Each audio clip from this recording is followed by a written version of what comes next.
Hello friends, അസ്സലാമു അലൈക്കും. പുതിയൊരു വീഡിയോയിലേക്ക് ഏവർക്കും സ്വാഗതം.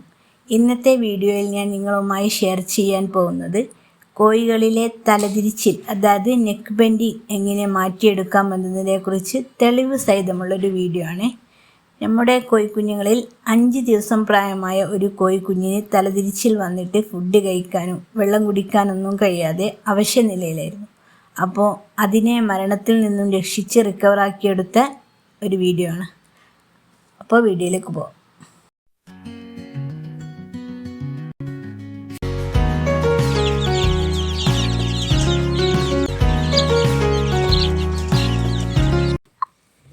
പ്രധാനമായും 2 കാരണങ്ങൾ കൊണ്ടാണ് ഇങ്ങനെ നെക്ക് ബെൻഡിങ് കണ്ടുവരുന്നത്. അതിൽ ആദ്യത്തെ കാരണം R2B വാക്സിൻ എടുക്കുമ്പോൾ ഉണ്ടാകുന്ന റിയാക്ഷൻ കൊണ്ടാണ്. ഈ കേസിൽ അതിനുള്ള ചാൻസ് ഒന്നുമില്ല, കാരണം ഈ കുഞ്ഞ് നമ്മൾ ഒരു വാക്സിനും കൊടുത്തിട്ടില്ല. പിന്നെ ഇത് പറഞ്ഞല്ലോ, ജനിച്ച് 5 ദിവസമായിട്ടേ ഉള്ളൂ എന്ന് പറഞ്ഞല്ലോ. അപ്പോൾ 7ാമത്തെ ദിവസമാണ് ഞാൻ ലെസോട്ട വാക്സിൻ കൊടുക്കാറ്. ഇപ്പോൾ 5 ദിവസമായിട്ടല്ലേ ഉള്ളൂ. പിന്നെ പൊതുവേ ഉണ്ടാവുന്ന ഒരു കാര്യം പറഞ്ഞതേ ഉള്ളൂ, കാരണം ചില കോഴികൾക്ക് പ്രതിരോധശേഷി കുറവ് കാരണം R2B വാക്സിൻ്റെ ഡോസ് താങ്ങാൻ കഴിഞ്ഞോളണമെന്നില്ല. അപ്പോൾ ഇങ്ങനത്തെ അസുഖങ്ങൾ കണ്ടുവരാറുണ്ട്.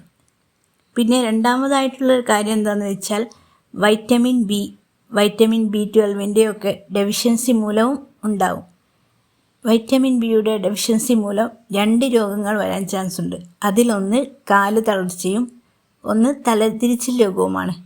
ഇതിൻ്റെ ലക്ഷണമെന്ന് പറയുന്നത് കോഴികൾക്ക് കാല് തളർച്ച, അടക്കാനുള്ള ബുദ്ധിമുട്ട്, കഴുത്ത് പിരിഞ്ഞ് ബാക്കിലോട്ട് പോയിട്ട് ഫുഡ് എടുക്കാനും വെള്ളം കുടിക്കാനൊന്നും കഴിയാത്ത അവസ്ഥയിൽക്കൊക്കെ എത്തുന്നതാണ് ഇതിൻ്റെ ലക്ഷണം എന്ന് പറയുന്നത്. പിന്നെ ഇത് കണ്ടുപിടിച്ച് ട്രീറ്റ്മെൻറ്റ് കൊടുത്താൽ 90% ഈ അസുഖം മാറിക്കിട്ടും. ഇതങ്ങനെ പകരുന്നൊരു രോഗമല്ല, മാരകമായൊരു അസുഖമല്ല. ഇത് കറക്റ്റ് നമ്മൾ ട്രീറ്റ്മെൻറ്റ് ചെയ്യുകയാണെങ്കിൽ അത് കറക്റ്റ് പെട്ടെന്ന് തന്നെ മാറിക്കിട്ടും. ഇങ്ങനെയൊക്കെ അസുഖം വന്ന് മാറ്റുന്നതിന് മുമ്പായിട്ട് മാക്സിമം പ്രതിരോധിക്കാൻ വേണ്ടിയിട്ട് ശ്രമിക്കുക. അതായത് ഇവർക്ക് കൊടുക്കുന്ന ഫുഡും സപ്ലിമെൻറ്റ്സും ഒക്കെ പ്രോപ്പറായിട്ട് നമ്മൾ കൊടുക്കുന്നുണ്ടെന്ന് ഉറപ്പ് വരുത്തുക. പിന്നെ പറഞ്ഞു വരുന്നത്, രോഗം വന്നിട്ട് ചികിത്സിക്കുന്നതിനേക്കാൾ വരാതിരിക്കാൻ ശ്രമിക്കുകയാണല്ലോ നല്ലത്. അപ്പോൾ ഈ ഡിസീസ് ബാധിച്ച കോഴികളുടെ ട്രീറ്റ്മെൻറ്റ് എന്താണെന്നൊക്കെ നോക്കാം. ആദ്യം തന്നെ അസുഖം ബാധിച്ച കോഴിയെ മാറ്റിയിടാനാണ് നോക്കേണ്ടത്. എന്ന് വെച്ചാൽ ഇതൊരിക്കലും പകരുന്ന രോഗമല്ലാന്ന് ഞാൻ പറഞ്ഞല്ലോ. അപ്പോൾ ഇവരെ പ്രത്യേകം കെയർ ചെയ്യാൻ വേണ്ടിയിട്ടാണ് മാറ്റിയിടാൻ പറയുന്നത്. അതിനുശേഷം ന്യൂറോബയോൺ ടാബ്ലറ്റ്, അത് എല്ലാ മെഡിക്കൽ ഷോപ്പിലും അവൈലബിൾ ആണ്. അപ്പോൾ ചീപ്പ് റേറ്റേ ഉള്ളൂ, ഏകദേശം ഒരു 10 എണ്ണത്തിന് 10 രൂപ എങ്ങാണ്ടേ ഉള്ളൂ. വലിയ കോഴികൾക്കാണെങ്കിൽ ഒരു ടാബ്ലറ്റ് എടുത്ത് 1 സ്പൂൺ വെള്ളത്തിൽ ഡൈല്യൂട്ട് ചെയ്ത് 5 ഡ്രോപ്സ് കൊടുക്കുക. ചെറിയ കോഴികൾക്കാണെങ്കിൽ ഞാൻ കൊടുത്തത്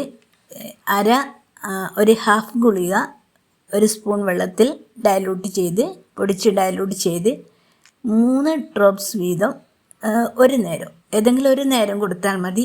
അങ്ങനെയാണ് ഞാൻ കൊടുത്തത്. പിന്നെ കോഴികളിൽ കണ്ടുവരുന്ന കാല് തളർച്ച എന്ന രോഗത്തിനും ഈ മെഡിസിൻ വളരെ നല്ലതാണ് കേട്ടോ.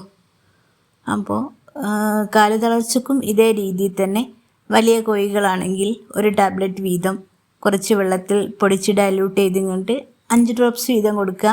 ഡേയോഡ് കുഞ്ഞുങ്ങളാണെങ്കിൽ 3 ഡ്രോപ്സ് വീതവും കൊടുക്കുക. അപ്പോൾ ഞാൻ ഒരാഴ്ച തുടർച്ചയായിട്ട് ഇങ്ങനെ ചെയ്തപ്പോൾ ഈ കഴുത്ത് പിരിച്ചിൽ രോഗം ഒരു 75-80% മാറിയിട്ടുണ്ട്. ഇപ്പോൾ കോഴിക്കുഞ്ഞ് നന്നായിട്ട് ഫുഡ് എടുക്കുകയും നല്ലോണം ഓടിക്കളിക്കുകയൊക്കെ ചെയ്യുന്നുണ്ട്.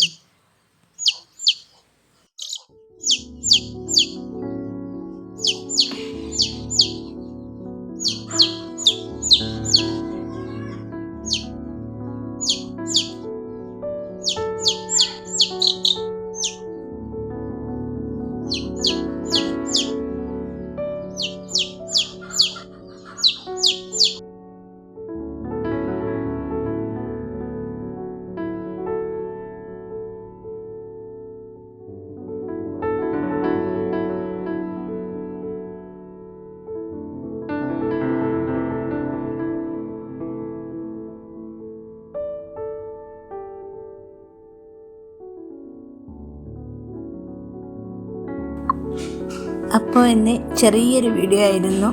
എന്നും പറയും പോലെ നിങ്ങളുടെ അഭിപ്രായങ്ങളൊക്കെ കമൻറ്റിലൂടെ രേഖപ്പെടുത്താനും ഇഷ്ടപ്പെട്ടാൽ ലൈക്ക് ചെയ്യാനും മറ്റുള്ളവരിലേക്ക് ഷെയർ ചെയ്യാനൊന്നും മറക്കല്ലേ.